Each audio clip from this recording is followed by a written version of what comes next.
Assalamualaikum warahmatullahi wabarakatuh. Malam ini, kita akan mengikuti perjalanan satu keluarga kecil, seorang suami, istri, dan balita mereka yang mencoba mencari peruntungan dengan menempati rumah tua di pinggir desa.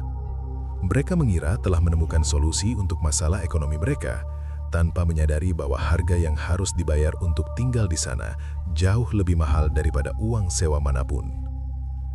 Jangan lupa subscribe, like, dan aktifkan lonceng notifikasi agar kalian selalu terhubung dengan sisi gelap Nusantara.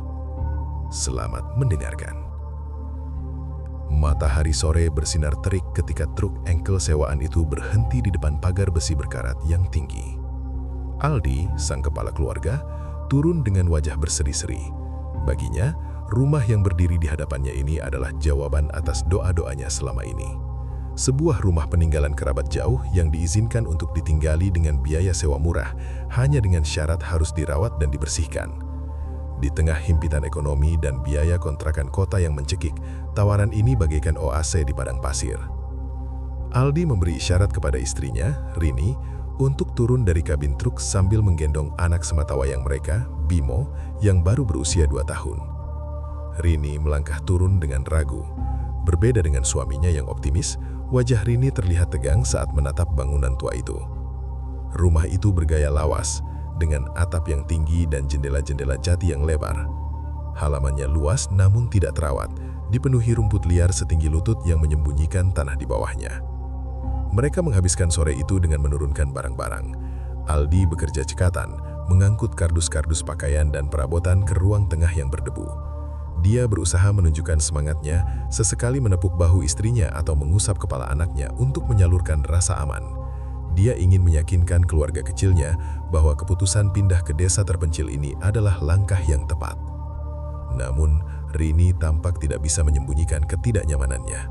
Setiap kali dia melangkah masuk ke ruangan yang lebih dalam, dia akan berhenti sejenak, memeluk Bimo lebih erat, dan mengedarkan pandangan ke sudut-sudut langit-langit yang gelap. Insting seorang ibu seringkali lebih tajam daripada logika seorang pria. Rini merasakan ada penolakan halus dari dinding-dinding rumah itu. Udaranya terasa lembab dan berat, seolah oksigen di dalamnya sudah lama tidak berganti. Bagian yang paling menarik perhatian sekaligus meresahkan terletak di halaman belakang. Di sana, terpisah dari bangunan utama oleh pintu dapur yang reot, terdapat area terbuka yang cukup luas. Di tengah rimbunnya pohon pisang dan semak belukar, terdapat sebuah sumur tua. Bibir sumur itu terbuat dari susunan batu kali yang disemen kasar. Sudah menghitam karena lumut kerak. Tidak ada atap peneduh di atasnya, hanya sebuah tiang kayu ulin tua tempat menggantungkan katrol timba yang sudah berkarat mati. Saat Aldi sibuk membereskan kamar depan, Rini membawa Bimo ke area belakang untuk mencuci piring dan peralatan makan yang baru dikeluarkan dari kardus. Ada keran air di sana, namun salurannya macet. Rini terpaksa menimba air dari sumur tua itu. Saat Rini melemparkan timba karet ke dalam lubang sumur, dia tersentak. Kedalaman sumur itu di luar perkiraan. Suara timba yang menghantam permukaan air terdengar sangat jauh di bawah, menimbulkan gema plung yang dalam dan berat. Dan saat dia menarik tali timba itu naik, beratnya bukan main. Air yang berhasil diangkatnya terlihat sangat jernih, sejernih kristal. Namun saat Rini mencelupkan tangannya untuk membilas piring, dia segera menariknya kembali dengan kaget. Suhu air itu tidak wajar. Dinginnya menusuk tulang, seperti air es yang baru saja dicairkan dari kulkas, padahal cuaca sore itu sedang panas-panasnya. Rini menggosok-gosokkan tangannya yang mati rasa, menatap curiga ke dalam lubang sumur yang gelap itu. Dia merasa seolah baru saja menyentuh sesuatu yang bukan berasal dari dunia permukaan. Di tengah kesibukan Rini yang gelisah, Bimo, si balita yang belum mengerti bahaya, lepas dari pengawasan sejenak. Anak kecil itu berjalan tertatih-tatih mendekati bibir sumur. Rini yang menyadari anaknya menjauh langsung menoleh dengan panik. Pemandangan yang dilihatnya membuat darahnya berdesir. Bimo berdiri tepat di samping bibir sumur yang setinggi dadanya. Anak itu tidak terlihat takut. Sebaliknya, Bimo justru tertawa kekekeh-kekeh. Tangan mungilnya menunjuk-nunjuk ke arah lubang sumur yang menganga, lalu melambai-lambai riang. Gestur tubuhnya persis seperti sedang menyapa teman bermain yang bersembunyi di sana. Bimo berceloteh dengan bahasa bayinya yang tidak jelas, seolah sedang merespons ajakan seseorang dari dalam lubang gelap itu. Rini segera melempar piring yang sedang dipegangnya dan berlari menyambar tubuh anaknya. Dia mendekap Bimo erat-erat dan menyeretnya menjauh dari area sumur. Wajah Rini pucat pasi. Dia memeriksa anaknya dari ujung kaki ke ujung kepala, memastikan tidak ada yang menyentuhnya. Saat Aldi datang ke belakang karena mendengar suara piring jatuh, dia hanya menemukan istrinya yang gemetar sambil menunjuk ke arah sumur dengan mata terbelalak ketakutan. Aldi, dengan logika rasionalnya, mencoba menenangkan. Dia memeriksa sumur itu, melihat ke dalamnya, dan hanya menemukan pantulan air yang tenang. Dia memberi isyarat bahwa itu hanya sumur biasa. Mungkin ada katak atau cicak yang menarik perhatian anak mereka. Aldi kemudian mengambil papan kayu bekas dan menutup bibir sumur itu seadanya. Sebuah tindakan simbolis untuk menenangkan hati istrinya.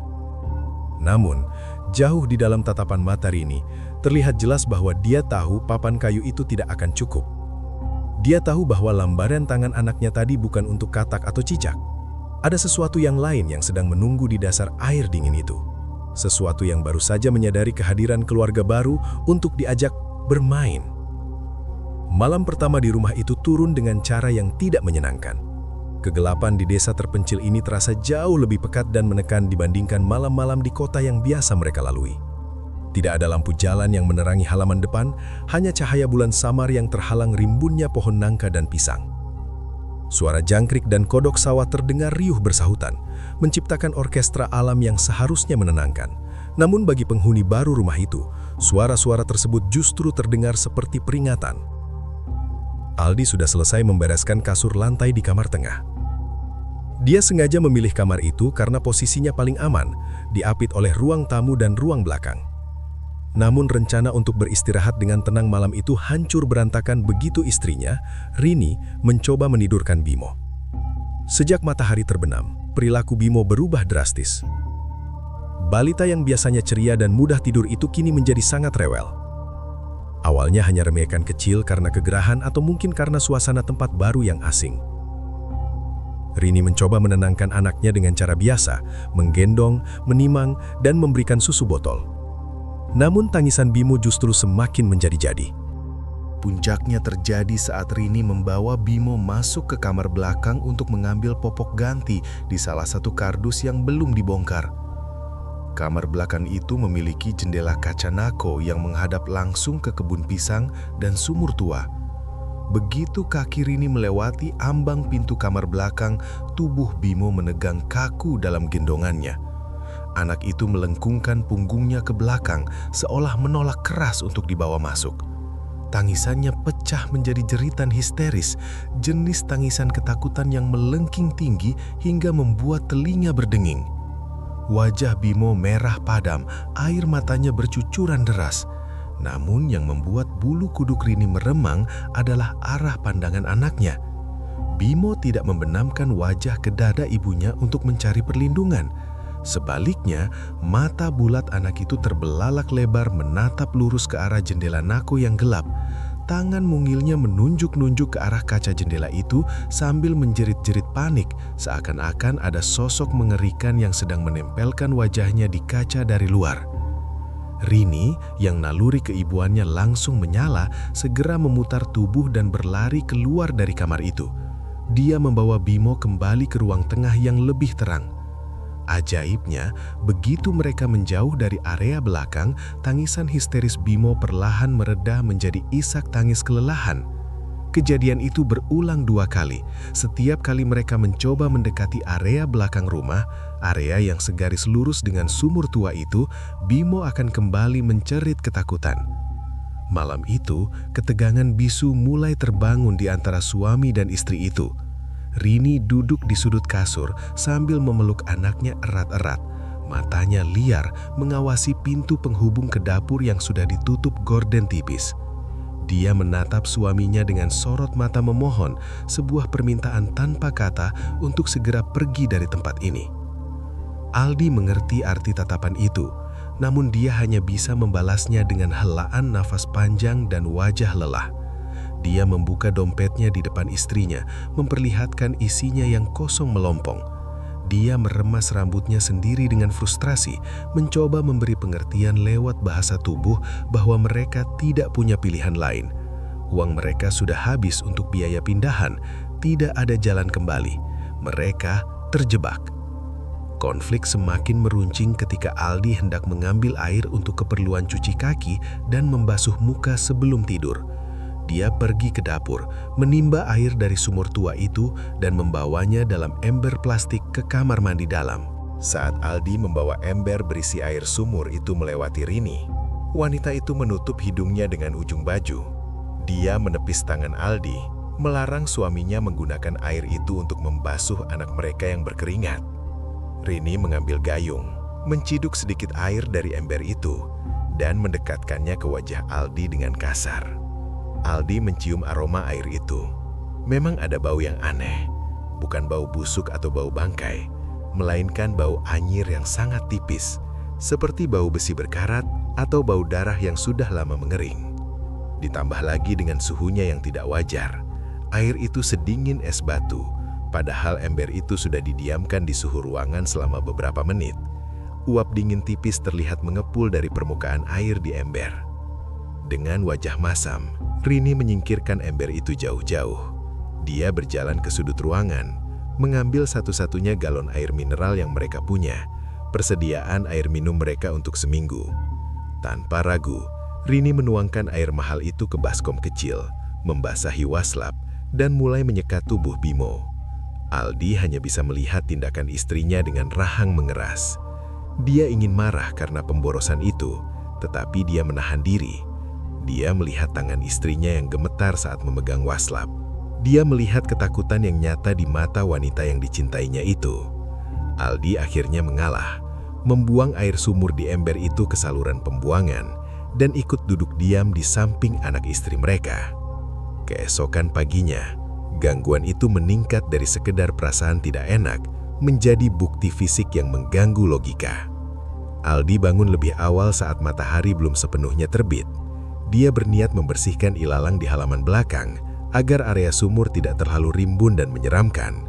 Dia berharap dengan merapihkan kebun, ketakutan istrinya akan berkurang. Namun langkah kakinya terhenti tepat 3 meter dari bibir sumur. Papan kayu bekas yang kemarin sore dia gunakan untuk menutup mulut sumur itu sudah bergeser. Papan itu tidak jatuh ke tanah, melainkan tergeletak rapi di samping sumur, seolah ada yang mengangkat dan memindahkannya dengan hati-hati. Mulut sumur kembali menganga lebar, hitam dan gelap. Tetapi bukan itu yang membuat jantung Aldi berhenti berdetak sesaat. Di atas bibir sumur yang terbuat dari batu kali licin itu, berjejer mainan-mainan milik Bimo. Ada bebek karet kuning, bola plastik merah, dan sebuah boneka beruang kecil yang kusam. Mainan-mainan itu disusun berbaris rapi di pinggiran tembok sumur yang sempit, menghadap ke dalam lubang, seolah-olah mainan-mainan itu sedang menonton pertunjukan di dasar air. Aldi menelan ludah yang terasa pahit. Logikanya berusaha mencari alasan. Bimo masih tidur di dalam bersama ibunya. Pintu belakang terkunci rapat dari dalam. Kuncinya masih menggantung di lubang kunci. Tidak mungkin anaknya keluar sendiri dan menyusun mainan di tempat setinggi dan seberbahaya ini. Dan Rini terlalu takut untuk mendekati sumur ini, apalagi menyentuhnya. Aldi mendekat dengan langkah waspada. Dia menyambar mainan-mainan itu dengan gerakan cepat. Takut jika dia terlambat, tangan dari dalam sumur akan muncul dan menarik mainan itu, atau tangannya ke bawah. Mainan-mainan itu terasa basah dan sangat dingin saat disentuh, dilapisi lendir tipis yang bening. Dia segera memasukkan mainan-mainan itu ke dalam karung sampah. Dia tidak akan membiarkan anaknya memainkannya lagi. Aldi kembali menutup sumur itu dengan papan kayu. Kali ini dia menindihnya dengan 2 buah batu bata besar yang dia temukan di sekitar kebun. Dia memastikan celahnya tertutup rapat. Saat dia berbalik untuk kembali ke rumah, Aldi melihat istrinya berdiri di balik jendela kaca dapur. Rini menatapnya, atau lebih tepatnya menatap sumur di belakang punggungnya dengan wajah pucat pasi. Tidak ada kata yang terucap di antara mereka. Rini hanya mengangkat tangannya perlahan, menunjuk ke arah leher Aldi. Aldi meraba lehernya sendiri. Ada sensasi dingin dan basah di sana. Saat dia menarik tangannya kembali, dia melihat ada bekas lumpur hitam yang menempel di jari-jarinya. Rupanya saat dia mengangkat mainan tadi, ada cipratan air atau lumpur yang mengenainya tanpa dia sadari. Lumpur itu berbau anyir yang sama dengan air sumur semalam. Aldi buru-buru mengelapnya ke celana, berusaha bersikap biasa saja di depan istrinya. Namun pagi itu, dinding kepercayaan diri Aldi mulai retak. Dia menyadari bahwa dia tidak bisa lagi berpura-pura bahwa semuanya normal. Rumah ini tidak menerima mereka, dan sumur di belakang itu bukan sekedar lubang air, melainkan sebuah pintu masuk bagi sesuatu yang ingin naik ke atas. Malam ketiga di rumah warisan itu membawa perubahan cuaca yang ekstrim. Langit yang sejak sore terlihat mendung pekat akhirnya tumpah ruah tepat tengah malam. Hujan turun dengan intensitas yang mengerikan, menghantam atap seng rumah tua itu dengan suara gemuruh yang memekakkan telinga. Suara dentuman air hujan itu begitu keras, hingga seolah-olah ada ribuan kerikil yang dilemparkan serentak dari langit, berusaha merobohkan pertahanan satu-satunya tempat berlindung bagi keluarga kecil Aldi. Aldi terbangun dengan napas tersentak. Jantungnya berpacu kencang, bukan karena suara hujan, melainkan karena insting purba yang menyala tiba-tiba dalam tidurnya. Dia berbaring diam di atas kasur lipat di ruang tengah, matanya menatap langit-langit yang gelap gulita. Listrik padam. Badai di luar sana rupanya telah memutus aliran listrik desa, meninggalkan rumah itu dalam kegelapan total yang lembab. Telinga Aldi berusaha memilah suara di antara gemuruh hujan. Dia mencari suara napas istrinya atau anaknya di kamar sebelah. Namun yang dia tangkap justru suara lain. Suara yang seharusnya tidak ada di dalam rumah yang terkunci rapat. Itu adalah bunyi langkah kaki. Langkah kaki telanjang yang basah dan berat berjalan di atas lantai ubin yang dingin. Iramanya lambat dan menyeret, disertai bunyi kecipak air yang tertahan, seolah orang yang berjalan itu baru saja keluar dari kolam renang tanpa mengeringkan badan. Aldi menahan napas. Dia meraba-raba lantai di samping bantalnya mencari ponsel. Cahaya layar ponsel menyala redup menunjukkan pukul 2 malam. Dia mengaktifkan fitur senter. Sinar putih kebiruan itu membelah kegelapan ruang tengah, menyorot debu-debu yang beterbangan. Dia bangkit perlahan, berusaha tidak membuat suara gaduh. Kakinya menapak ke lantai, dingin dan basah. Aldi mengarahkan senternya ke bawah untuk melihat lebih jelas. Lututnya seketika lemas. Lantai ruang tengah itu tergenang air tipis. Pikirannya langsung melompat pada kesimpulan logis. Atap bocor. Dengan hujan sederas ini, wajar jika genteng tua rumah ini menyerah. Dia menghela napas kesal, bersiap mencari ember dan kain pel. Namun saat dia menggerahkan cahaya senternya menyusuri genangan air itu, dia menyadari sesuatu yang membuatnya terpaku di tempat. Air itu bukan air hujan yang jernih. Air itu berwarna keruh, kecoklatan bercampur hitam, membawa endapan lumpur halus. Dan air itu tidak menetes dari atap. Langit-langit di atas kepalanya kering. Lalu dari mana asalnya? Mata Aldi mengikuti jejak air itu. Genangan itu membentuk pola. Sebuah jalur basah yang memanjang dari arah dapur, pintu belakang, menuju ke lorong kamar tidur utama tempat istri dan anaknya tidur. Aldi mendekatkan senternya ke lantai untuk melihat lebih jelas. Lututnya seketika lemas. Langkah basah itu bukan sekedar tumpahan air. Itu adalah jejak kaki. Ukurannya besar, jauh lebih besar dari kaki Aldi. Bentuknya aneh, dengan jari-jari yang terlihat terlalu panjang dan melebar, tidak seperti proporsi kaki manusia normal. Jejak itu berlumpur pekat, meninggalkan noda hitam di ubin kusam. Jejak itu tercetak jelas. Kaki kiri, kaki kanan, kaki kiri. Berjalan lurus tanpa ragu dari pintu dapur, melewati ruang tengah, dan berhenti tepat di depan pintu kamar tidur yang sedikit terbuka.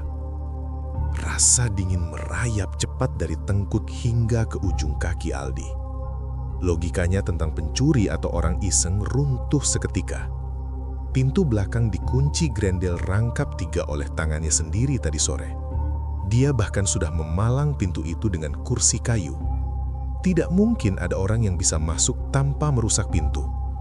Kecuali yang masuk bukan orang, dan kecuali tamu itu tidak masuk lewat pintu, melainkan lewat celah lain yang terhubung dengan air. Aldi berlari menuju kamar tidur, melupakan kehati-hatian. Dia menerobos pintu kamar hingga terbuka lebar. Dia mengarahkan senternya ke seluruh penjuru ruangan dengan panik. Pemandangan di dalam kamar itu jauh lebih mengerikan daripada jejak kaki di luar. Rini, istrinya, tidak sedang tidur. Wanita itu berdiri mematung di sudut ruangan, tepat di samping ranjang bayi tempat Bimo tertidur lelap. Tubuh Rini kaku, punggungnya menempel rapat ke dinding seolah dia sedang terpojok oleh binatang buas. Wajahnya pucat pasi seperti mayat. Matanya terbelalak lebar menatap ke satu titik di langit-langit kamar, tepat di atas ranjang anaknya. Mulut Rini terbuka sedikit, gemetar, tetapi tidak ada suara yang keluar. Dia seperti orang yang sedang terkena serangan stroke ringan atau kelumpuhan tidur dalam posisi berdiri. Tangan kanannya terrentang kaku di atas tubuh Bimo, seolah menjadi payung pelindung bagi anaknya. Aldi berlari ke arah ranjang. Dia menyambar tubuh anaknya yang sedang tidur, menariknya menjauh tepat sebelum tetesan cairan hitam itu mengenai pipi bayi malang itu. Cairan itu jatuh hanya beberapa sentimeter dari wajah Bimo. Bau anyir yang sangat kuat memenuhi ruangan itu. Bau lumut busuk, besi berkarat, dan tanah basah. Bau yang sama persis dengan bau sumur tua di belakang rumah. Aldi melompat ke arah ranjang. Dia menyambar tubuh anaknya yang sedang tidur, menariknya menjauh tepat sebelum tetesan cairan hitam itu mengenai pipi bayi malang itu. Cairan itu jatuh hanya beberapa sentimeter dari wajah Bimo. Bau anyir yang sangat kuat memenuhi ruangan itu. Bau lumut busuk, besi berkarat, dan tanah basah. Bau yang sama persis dengan bau sumur tua di belakang rumah. Rini tersentak kaget saat suaminya bergerak. Kelumpuhannya pecah. Dia langsung menerjang memeluk Aldi dan Bimo, menyembunyikan wajahnya di dada suaminya. Tubuh wanita itu menggigil hebat, dingin sedingin es. Aldi bisa merasakan basah di baju tidur istrinya. Rini basah kuyup, padahal dia berada di dalam kamar. Rambutnya lepek meneteskan air yang berbau lumpur. Sebelum Aldi sempat memproses pertanyaan mengapa istrinya basah kuyup, suara mengerikan terdengar dari arah kamar mandi yang menyatu dengan kamar tidur itu. Suara air yang bergolak hebat, seperti suara saluran pembuangan yang tersedak lalu memuntahkan isinya. Aldi mengarahkan senter ke pintu kamar mandi yang terbuka. Dari lubang pembuangan air di lantai, air hitam menyembur keluar dengan deras. Air itu meluap naik melawan gravitasi, bukan hanya dari lubang lantai, tapi juga dari lubang wastafel dan kloset. Semuanya memuntahkan air keruh yang sama. Dalam hitungan detik, lantai kamar mandi sudah banjir. Air itu meluber keluar melewati ambang pintu, membanjiri lantai kamar tidur. Keluarga kecil itu terpojok di atas kasur. Aldi memeluk istri dan anaknya, menatap horor pada air bah yang datang dari dalam rumah mereka sendiri. Air itu naik dengan cepat merendam kaki-kaki furniture. Di permukaan air yang hitam itu, Aldi melihat sesuatu yang membuatnya nyaris muntah. Helaian-helaian rambut panjang mengapung di sana. Ribuan helai rambut hitam yang bergerak-gerak seperti cacing air, berputar-putar terbawa arus kecil. Itu bukan air banjir karena hujan, itu adalah air sumur. Sumur tua di belakang rumah itu sedang memuntahkan isinya ke dalam rumah melalui saluran pipa air tanah yang saling terhubung di bawah pondasi. Sumur itu tidak perlu pintu untuk masuk. Dia memiliki jalurnya sendiri. Dia mengalir di bawah ubin, di dalam dinding, dan kini dia datang untuk menjemput penghuni baru yang sudah ditandainya. Aldi menyadari satu hal yang fatal saat melihat jejak kaki besar tadi. Jejak itu arahnya masuk ke dalam kamar, tetapi tidak ada jejak yang keluar. Makhluk atau apapun yang meninggalkan jejak itu masih ada di ruangan ini. Mungkin dia bersembunyi di sudut gelap yang tidak terjangkau cahaya senter, Atau mungkin dia sudah melebur menjadi genangan air hitam yang kini mengepung mata kaki mereka. Rumah ini bukan lagi tempat berlindung. Rumah ini adalah jebakan air raksasa, dan permukaan airnya sedang naik perlahan untuk menenggelamkan mereka hidup-hidup. Kekacauan di kamar tidur itu memaksa Aldi bertindak cepat. Naluri bertahan hidup mengambil alih kendali tubuhnya yang gemetar. Dengan sisa tenaga, dia menyeret istrinya yang masih terguncang dan menggendong Bimo keluar dari kamar yang perlahan berubah menjadi kolam air hitam itu. Mereka terhuyung-huyung menuju ruang tengah, satu-satunya area yang lantainya masih relatif kering, meski bau anyir lumpur sudah mulai merambat ke sana. Aldi mendudukkan Rini di sofa tua yang lembab. Dia meletakkan Bimo di pangkuan ibunya, berharap sentuhan fisik dengan sang anak bisa mengembalikan kesadaran wanita itu. Namun situasi justru memburuk. Lampu senter di ponsel Aldi berkedip-kedip lemah sebelum akhirnya mati total. Baterainya habis. Kegelapan langsung menyergap mereka, hanya sesekali dirobek oleh kilatan petir dari luar jendela yang menampilkan bayangan-bayangan perabotan rumah menjadi monster-monster bisu. Dalam kegelapan itu, Aldi meraba-raba laci meja untuk mencari lilin atau senter cadangan. Dia butuh cahaya.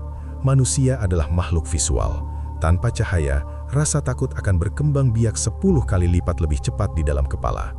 Jari-jarinya gemetar menyentuh korek api dan sebatang lilin sisa mati lampu bulan lalu. Sesaat setelah api lilin menyala kecil, menerangi wajahnya yang berkeringat dingin, Aldi berbalik menghadap sofa. Jantungnya seakan diremas tangan tak kasat mata. Sofa itu kosong sebagian. Bimo masih ada di sana, tergeletak menangis melengking sendirian, menendang-nendang udara dengan kaki mungilnya. Tetapi Rini hilang. Istrinya, yang baru detik lalu dia dudukkan di sana, lenyap tanpa suara.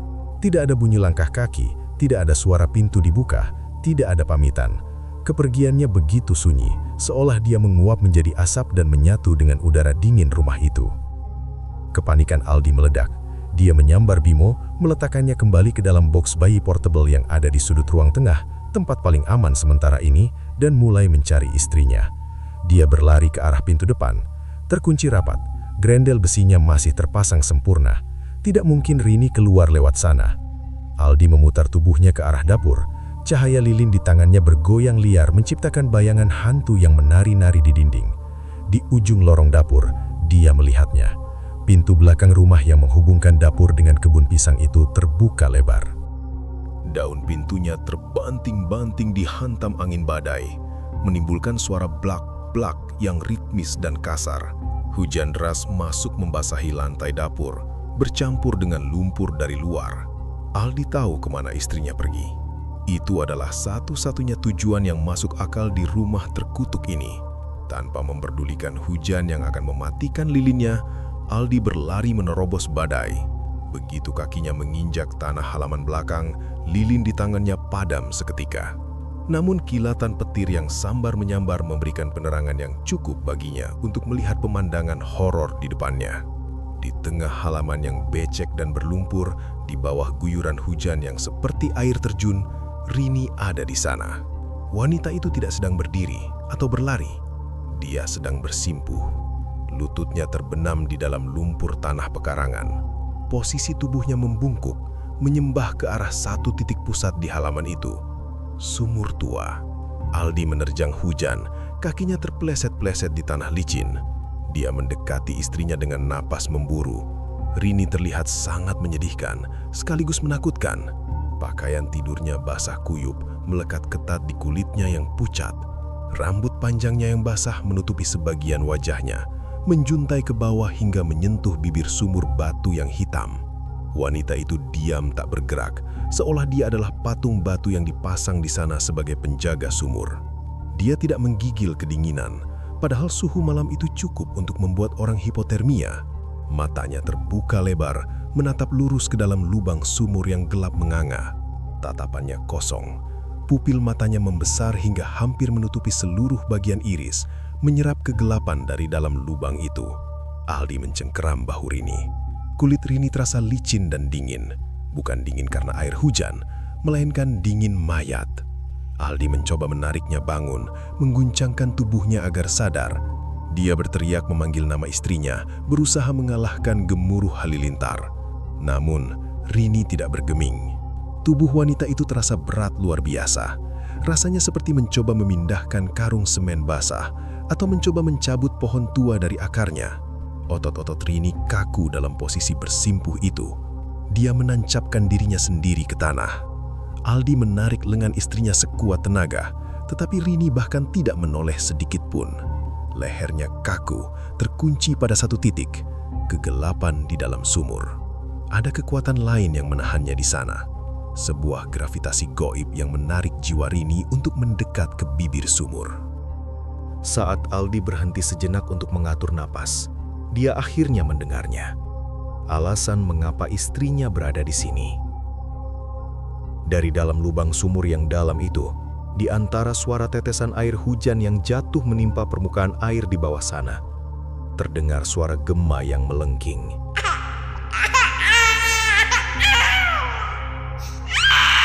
Suara tangisan bayi. Darah Aldi membeku. Suara itu bukan tangisan bayi sembarangan. Itu adalah replika sempurna dari suara tangisan Bimo. Intonasinya, jeda napasnya, hingga cara dia memanggil ibunya saat kesakitan, semuanya persis sama. Suara itu memantul di dinding-dinding sumur, menciptakan efek gema yang membuatnya terdengar seolah berasal dari dunia lain. Aldi tahu dengan pasti bahwa Bimo yang asli ada di dalam rumah, di ruang tengah, mungkin sedang menangis ketakutan sendirian. Tetapi logika seorang ibu tidak bekerja seperti itu. Bagi Rini, suara dari dalam sumur itulah kenyataannya. Rini bereaksi terhadap suara itu. Tubuhnya yang tadi kaku mulai bergerak.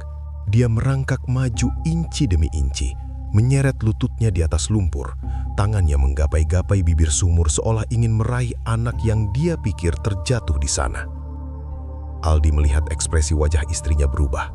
Dari tatapan kosong, kini berubah menjadi ekspresi kepedihan yang mendalam. Air mata bercampur air hujan mengalir di pipinya. Bibirnya bergerak-gerak tanpa suara, memanggil nama anaknya. Dia sedang terhipnotis oleh tipuan paling kejam yang bisa dilakukan oleh entitas jahat. Memanipulasi naluri keibuan untuk memancing mangsa masuk ke dalam perangkat. Aldi tahu, dia tidak punya banyak waktu. Dia tidak sedang berhadapan dengan istrinya lagi. Dia sedang berhadapan dengan boneka hidup yang dikendalikan oleh sesuatu di dasar air. Makhluk itu menggunakan suara tangisan palsu sebagai kail, dan Rini adalah ikan yang sudah menelan umpan bulat-bulat. Aldi melingkarkan lengannya ke pinggang Rini dari belakang, mencoba untuk menariknya mundur. Dia menanamkan kakinya kuat-kuat ke tanah becek sebagai tumpuan. Dia menarik dengan seluruh kekuatan. Rini melawan. Tenaga wanita itu tiba-tiba menjadi tidak manusiawi. Dia mencakar tanah, mencengkeram batu-batu bibir sumur hingga kuku jarinya patah dan berdarah. Dia tidak mau dipisahkan dari sumur itu. Dia meronta liar, menyikut rusuk Aldi dengan keras. Desis napasnya terdengar kasar seperti binatang buas yang terganggu saat makan. Di tengah pergulatan fisik di bawah badai itu, Aldi sempat melihat ke dalam lubang sumur sekilas saat kilatan petir menyambar lagi. Permukaan air di bawah sana sedang bergolak. Air itu naik dengan cepat. Dan di tengah pusaran air hitam itu, dia melihat sesuatu yang pucat menyembul naik. Bukan wajah bayi. Itu adalah gumpalan rambut hitam yang sangat banyak, mengapung dan menyebar seperti jaring laba-laba. Dan di balik rambut itu, sepasang mata kuning pucat menatap lapar ke arah mereka berdua di atas. Aldi menyadari bahwa dia sendirian dalam pertarungan ini. Istrinya sudah menyeberang ke sisi lain secara mental, dan makhluk di bawah sana sudah bersiap menyambut tamu yang dia undang dengan susah payah. Malam ini bukan lagi soal mempertahankan rumah, melainkan soal mencegah istrinya menjadi penghuni abadi sumur tua itu. Hujan badai seakan menjadi penonton tunggal dalam pertarungan hidup dan mati di halaman belakang rumah tua itu. Tanah yang semula padat kini telah berubah menjadi kubangan lumpur cair yang licin, membuat setiap gerakan Aldi menjadi 10 kali lebih sulit. Dia tidak sedang bertarung melawan penjahat atau binatang buas, melainkan melawan wanita yang paling dia cintai, istrinya sendiri, yang kini telah berubah menjadi boneka bernyawa kosong dengan tenaga setara kuli bangunan. Aldi mengerang menahan sakit. Sikunya baru saja dihantam keras oleh lutut Rini yang meronta liar. Wanita itu benar-benar sudah kehilangan akal sehatnya. Dia tidak lagi mengenali suaminya. Bagi Rini saat ini, Aldi adalah penghalang jahat yang memisahkannya dari anaknya yang menangis di dasar sumur. Kaki Rini menendang-nendang tanah, mencari pijakan untuk melompat masuk ke dalam lubang. Separuh tubuh bagian atasnya sudah menggantung di bibir sumur. Kepala dan dadanya sudah condong ke dalam kegelapan, seolah gravitasi di area itu menariknya masuk. Aldi memeluk pinggang istrinya dari belakang. Kakinya ia tancapkan dalam-dalam ke dalam tanah berlumpur, berusaha menjadi pasak hidup agar mereka berdua tidak terperosok. Otot-otot lengan dan punggungnya menjerit kesakitan karena dipaksa menahan beban yang terus bergerak.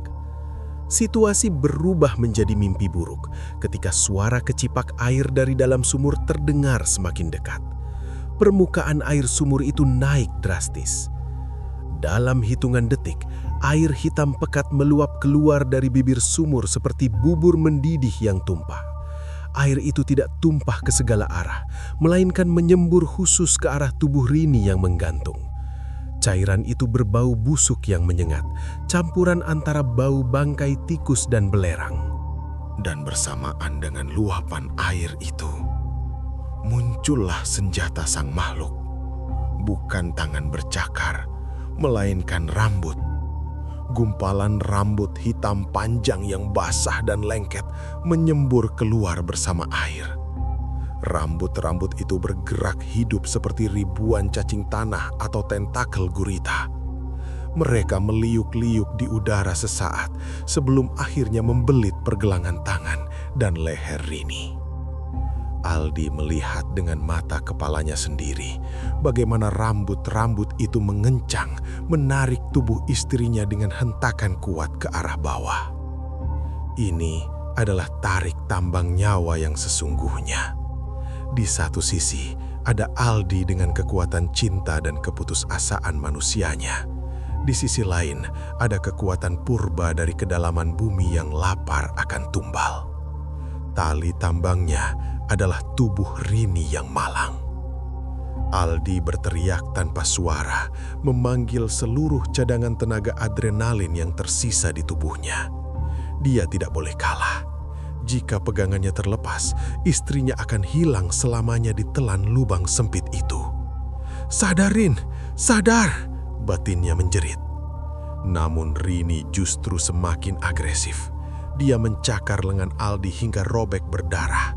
Kukunya menancap dalam di daging suaminya, berusaha melepaskan pelukan itu.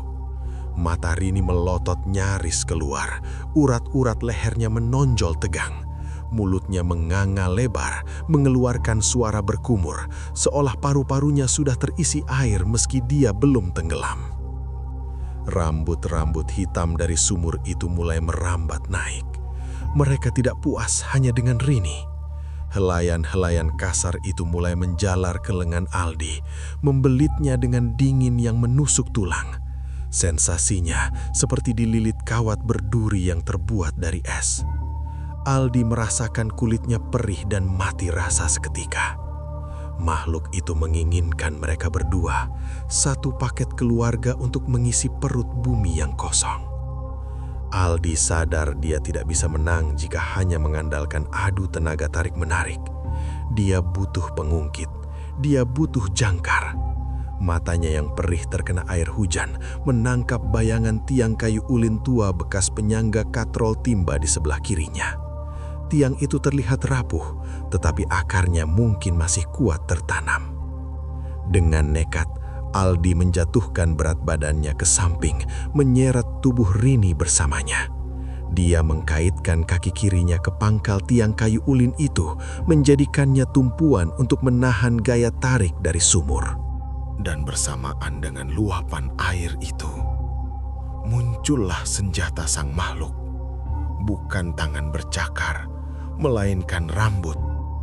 Gumpalan rambut hitam panjang yang basah dan lengket menyembur keluar bersama air. Rambut-rambut itu bergerak hidup seperti ribuan cacing tanah atau tentakel gurita. Mereka meliuk-liuk di udara sesaat sebelum akhirnya membelit pergelangan tangan dan leher Rini. Aldi melihat dengan mata kepalanya sendiri bagaimana rambut-rambut itu mengencang, menarik tubuh istrinya dengan hentakan kuat ke arah bawah. Ini adalah tarik tambang nyawa yang sesungguhnya. Di satu sisi, ada Aldi dengan kekuatan cinta dan keputusasaan manusianya.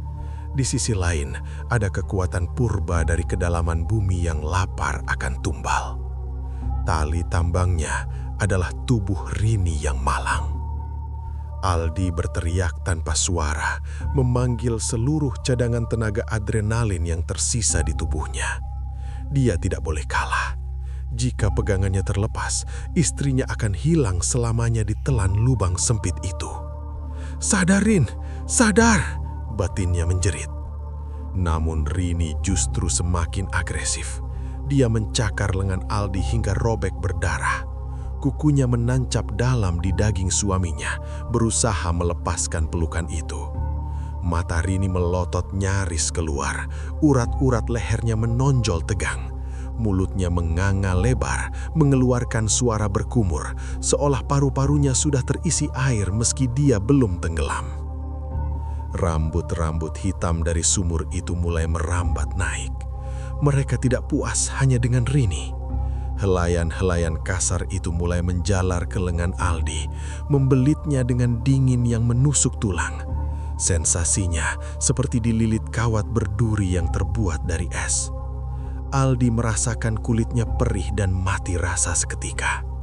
Makhluk itu menginginkan mereka berdua, satu paket keluarga untuk mengisi perut bumi yang kosong. Aldi sadar dia tidak bisa menang jika hanya mengandalkan adu tenaga tarik-menarik. Dia butuh pengungkit, dia butuh jangkar. Matanya yang perih terkena air hujan menangkap bayangan tiang kayu ulin tua bekas penyangga katrol timba di sebelah kirinya. Tiang itu terlihat rapuh, tetapi akarnya mungkin masih kuat tertanam. Dengan nekat, Aldi menjatuhkan berat badannya ke samping, menyeret tubuh Rini bersamanya. Dia mengkaitkan kaki kirinya ke pangkal tiang kayu ulin itu, menjadikannya tumpuan untuk menahan gaya tarik dari sumur. Aldi berlari ke arah pot beton besar. Beratnya mungkin 50 kilo lebih, berisi tanah padat yang sudah mengeras. Dalam kondisi normal, Aldi mungkin butuh bantuan orang lain untuk mengangkatnya. Tapi malam ini, adrenalin seorang ayah memberinya kekuatan super. Dia memeluk pot beton itu, mengangkatnya setinggi dada dengan otot bisep yang hampir putus, lalu berjalan tertatih-tatih menuju sumur. "Mati kau, mati!" umpatnya dalam hati. Dengan teriakan penghabisan, Aldi membanting pot beton itu tepat di atas papan seng yang menutupi sumur. Brak! Beban berat itu jatuh menimpa penutup seng, menekan dan menguncinya di tempat. Getaran dari bawah sumur seketika menjadi liar. Gedorannya semakin kencang, membuat pot beton itu bergeser sedikit demi sedikit. Aldi tidak berhenti. Dia mengambil batu-batu kali besar pembatas taman, menumpuknya satu persatu di atas pot dan seng itu. Dia membuat gunung batu kecil di atas mulut sumur. Perlahan tapi pasti, gedoran dari bawah sana mulai melemah. Suara jeritan itu meredup, berganti menjadi geraman rendah yang terdengar kecewa, sebelum akhirnya hilang ditelan kedalaman tanah. Hujan badai masih turun deras, membasuh tubuh Aldi yang penuh lumpur dan darah. Nafasnya memburu kasar, dadanya naik turun seperti orang yang baru lari maraton. Dia berdiri di sana, menatap gundukan penyegel darurat itu dengan tatapan nyalang. Dia menang. Malam ini, dia berhasil mencuri kembali istrinya dari mulut neraka. Aldi berbalik, berjalan terhuyung-huyung menghampiri tubuh Rini yang tergeletak diam di tanah becek. Dia mengangkat tubuh istrinya yang dingin dan membawanya masuk ke dalam rumah. Dia tidak akan membiarkan keluarganya berada satu detik pun lebih lama di dekat lubang jahanam itu. Pintu belakang dibanting dan dikunci mati, meski dia tahu pintu kayu itu tidak ada artinya bagi air yang bisa merembes lewat dinding. Cahaya matahari pagi akhirnya menembus masuk melalui celah-celah ventilasi, membawa kehangatan yang perlahan mengusir sisa-sisa hawa dingin semalam. Hujan badai di luar telah reda sepenuhnya, menyisakan genangan air berwarna coklat di halaman dan tetesan lambat dari ujung atap seng. Di dalam ruang tengah yang berantakan itu, 3 sosok manusia duduk meringkuk di sudut ruangan, saling berpelukan erat seolah lem perekat yang tak terpisahkan. Aldi, Rini, dan Bimo menyambut pagi itu bukan dengan senyuman, melainkan dengan tatapan kosong dan traumatis. Pakaian mereka masih basah dan kotor oleh lumpur yang kini mulai mengering dan mengeras di kulit. Mereka tidak tidur sedetik pun. Sepanjang sisa malam, Aldi berjaga dengan parang di tangan. Matanya tak lepas mengawasi pintu belakang yang sudah diganjal lemari, sementara Rini terus menggumamkan doa-doa tak beraturan sambil menutup telinga anaknya. Ketika sinar matahari pertama menyentuh lantai yang masih lembab oleh rembesan air semalam, sebuah keputusan bulat diambil tanpa perlu ada diskusi. Tidak ada perdebatan tentang uang sewa yang hangus, tidak ada pertimbangan tentang barang-barang yang belum sempat dibongkar. Aldi berdiri dengan kaki kaku. Dia memberi isyarat kepada istrinya untuk segera bangkit. Pesannya jelas melalui sorot matanya yang tegas namun lelah. Kita pergi sekarang. Proses kepindahan itu berlangsung dalam kesunyian yang mencekam. Aldi tidak membiarkan istrinya melakukan apapun selain menggendong Bimo. Dia melarang Rini mendekati area dapur atau kamar mandi. Aldi sendiri yang bergerak cepat mengumpulkan barang-barang vital. Dompet, surat-surat penting, ponsel, dan tas perlengkapan bayi. Hanya itu. Sisa barang-barang mereka, kasur lipat, pakaian di dalam kardus, peralatan dapur hingga mainan-mainan Bimo dibiarkan begitu saja di tempatnya. Aldi tidak mau mengambil resiko menyentuh benda-benda yang sudah terpapar udara rumah ini terlalu lama. Dia membiarkan rumah itu menelan harta benda mereka sebagai bayaran ganti rugi atas nyawa yang berhasil mereka selamatkan. Baginya, kehilangan materi bisa dicari lagi, tetapi kehilangan kewarasan istri atau nyawa anak adalah kerugian permanen. Rini berjalan mengikuti suaminya seperti robot. Wajahnya masih pucat pasi, matanya cekung dengan lingkaran hitam tebal di bawahnya. Ada perubahan drastis pada gestur tubuh wanita itu. Dia berjalan jinjit, berusaha seminimal mungkin menyentuh lantai, seolah takut ubin di bawah kakinya akan berubah menjadi air lumpur yang menghisapnya lagi. Setiap kali matanya menangkap pantulan cermin atau gelas sisa air semalam, tubuhnya akan tersencak mundur dengan refleks ketakutan yang ekstrim. Saat mereka melangkah keluar dari pintu depan, suasana desa itu tampak normal secara menipu. Burung-burung berkicau, ayam-ayam berkeliaran mencari makan di pekarangan. Kontras sekali dengan neraka yang mereka alami beberapa jam lalu. Rumah tua itu sendiri terlihat diam dan polos di bawah sinar matahari, seolah menyembunyikan taringnya rapat-rapat di siang bolong. Gundukan batu dan pot beton yang Aldi susun di halaman belakang semalam kini menjadi monumen bisu atas pertarungan gila yang tak akan pernah tercatat dalam sejarah siapapun. Aldi tidak menunggu truk sewaan atau angkutan umum. Dia memutuskan berjalan kaki menuju jalan raya utama yang jaraknya beberapa kilometer. Dia menggendong tas besar di punggung dan memapah istrinya yang masih gemetar. Bimo berada dalam dekapan erat ibunya. Wajah anak itu disembunyikan di balik kain jarik, dijauhkan dari pandangan ke arah rumah. Sepanjang perjalanan keluar dari jalan desa berbatu itu, mereka melewati beberapa rumah penduduk asli. Disinilah Aldi menyadari sesuatu yang membuatnya semakin yakin untuk tidak pernah kembali. Para tetangga yang sedang menyapu halaman atau beraktivitas pagi itu berhenti dari kegiatan mereka saat melihat keluarga kecil Aldi lewat dengan kondisi menyedihkan. Pakaian berlumpur, wajah ketakutan, dan berjalan terburu-buru tanpa membawa perabotan. Reaksi para tetangga itu aneh. Tidak ada satupun yang bertanya, kenapa? Atau mau kemana? Tidak ada yang terlihat kaget. Mereka hanya berdiri diam di pagar rumah masing-masing, menatap kepergian Aldi dan keluarganya dengan sorot mata yang sulit diartikan. Ada rasa iba, ada rasa lega, namun yang paling dominan adalah tatapan pemakluman. Mereka tahu, warga desa itu sudah tahu sejak awal apa yang ada di rumah warisan itu. Mereka tahu tentang sumur di kebun belakang. Mungkin mereka sudah melihat puluhan keluarga lain datang dan pergi dengan cara yang sama, atau mungkin lebih buruk sebelum ini. Kebisuan mereka adalah bagian dari siklus jebakan itu sendiri. Mereka membiarkan orang luar masuk untuk memberi makan tanah yang lapar, berharap malapetaka itu tidak menyebar ke rumah mereka sendiri. Aldi tidak membalas tatapan mereka. Dia membuang muka, mempercepat langkah kakinya, menyeret keluarganya menjauh dari lingkungan yang bersekongkol dengan kegelapan itu. Dia meninggalkan kunci rumah itu tergeletak begitu saja di atas pagar batu di ujung jalan, memutus hak kepemilikan dan tanggung jawabnya detik itu juga. Bulan berganti tahun, keluarga Aldi kini tinggal di sebuah rumah kontrakan sempit di tengah kota yang padat dan bising. Jauh dari sawah, jauh dari kebun, dan yang paling penting, jauh dari sumur tanah. Mereka hanya menggunakan air ledeng.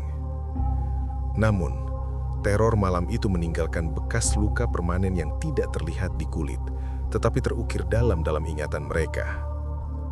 Rini menjadi trauma terhadap genangan air. Dia tidak bisa melihat bak mandi yang terisi penuh. Di rumah baru mereka, tidak ada bak mandi, hanya shower dan ember kecil yang harus segera dikosongkan setelah dipakai. Jika hujan turun deras, Rini akan menutup semua jendela, menyalakan televisi dengan volume keras dan duduk mematung di tengah ruangan sambil memeluk lutut. Dia tidak pernah lagi berani mencuci piring di malam hari. Bimo tumbuh menjadi anak laki-laki yang sehat, tetapi ada kebiasaan aneh yang tidak bisa hilang darinya. Setiap kali dia melihat lubang saluran air, selokan yang terbuka, atau kolam ikan yang gelap, dia akan berhenti bermain. Dia akan berdiri diam di pinggirnya, menatap lurus ke kedalaman air yang keruh. Dan terkadang, jika Aldi atau Rini tidak segera menariknya menjauh, Bimo akan mengangkat tangan mungilnya dan melambai pelan ke arah air itu sambil tersenyum tipis. Sebuah senyuman pengakuan, seolah dia sedang menyapa kawan lama yang masih menunggunya untuk kembali bermain di rumah yang sebenarnya. Sumur tua di kebun belakang itu mungkin sudah tertutup ilalang lagi sekarang. Mungkin gundukan batu penutupnya sudah digeser oleh akar pohon atau tangan manusia lain yang penasaran. Ia tetap di sana, sabar menunggu pemilik baru yang tergiur dengan harga murah dan halaman luas. Ia tidak kemana-mana, karena air selalu mencari jalannya sendiri, dan ia memiliki ingatan yang abadi tentang siapa saja yang pernah hampir menjadi miliknya. Kisah keluarga Aldi mengajarkan kita satu hal fatal tentang hunian, bahwa kunci rumah hanyalah tanda kepemilikan di atas kertas hukum manusia. Namun sebenarnya, kitalah yang seringkali hanya menumpang di tanah milik mereka. Sebelum kalian memutuskan untuk menempati rumah tua yang sudah lama kosong, periksalah setiap sudutnya, bukan hanya atap atau dindingnya, tapi periksalah sumur airnya. Lihatlah ke dalam sumurnya. Jika kalian melihat pantulan wajah kalian di air itu tersenyum padahal kalian sedang tidak tersenyum, segeralah lari. Jangan berkemas, jangan berpamitan. Lari saja, karena saat itu kalian sudah dilihat.